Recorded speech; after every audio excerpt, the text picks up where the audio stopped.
राज्यात बहुतांश भागात पावसाने हजेरी लावली आहे. पेरण्या चालू झाल्या आहेत, पण काही रोपं न पेरताही येतात आणि पिकांच्या पाणी आणि अन्नद्रव्यांसोबत स्पर्धा करतात. बरोबर, आपण बोलतोय तणांबद्दल. पावसाळ्यात पिकाबरोबर तणांची वाढ झपाट्याने होते. त्यात कपाशी राज्याचं महत्वाचं पीक. कपाशीची लागवड काही भागात चालू होते, तर काही भागात उरकली.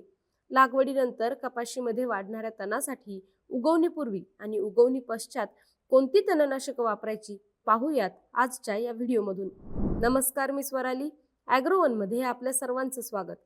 ज्या शेतकऱ्यांनी कपाशीची नुकतीच लागवड केली किंवा लागवड करणार आहात त्या शेतकऱ्यांनी उगवणीपूर्वीचे तणनाशक वापरायचे.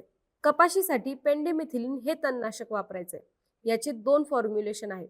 पहिलं, पेंडिमिथिलिन 30%. याचा डोस येतो प्रति एकरी 400 लिटर पाण्यात 1 लिटर पेंडिमिथिलिन 30%.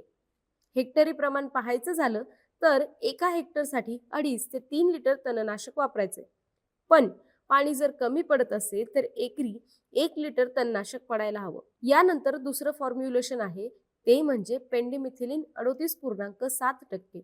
याचा डोस मात्र कमी येतो, जसं प्रति एकरी 700 मिलीलिटर. यापैकी कोणत्याही एका फॉर्म्युलेशनची फवारणी तुम्ही शेतामध्ये करू शकता. पण केव्हा करायची? तर लागवडीनंतर 48 ते 72 तासात ही फवारणी करून घ्यायची आहे. हे झाले उगवणीपूर्वीचे तणनाशक. पण तुमच्यातले काही जण म्हणतील, आम्ही तर लागवड आधीच केली आणि उगवणही झाली. मग अशा वेळेत आपल्याला उगवणी पश्चात तणनाशक फवारायचंय. आता जे तण उगवतात ते दोन प्रकारचे असतात, एकदल आणि द्विदल. एकदल लांब पानाचे असतात, तर द्विदल गोल पानाची.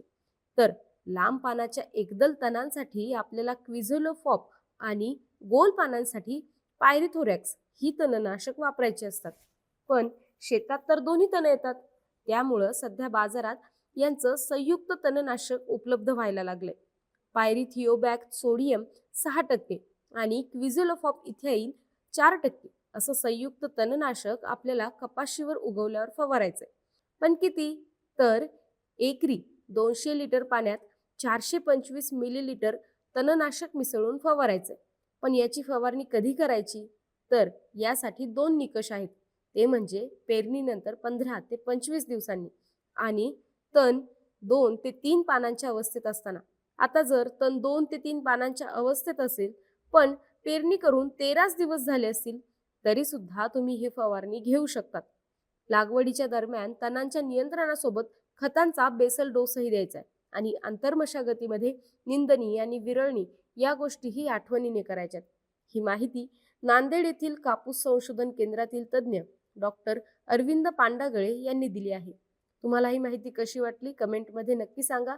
आणि तुम्ही कपाशीला तणनाशकांची फवारणी करता का आणि कोणती फवारणी करतात हे आम्हाला कमेंटमध्ये नक्की सांगा.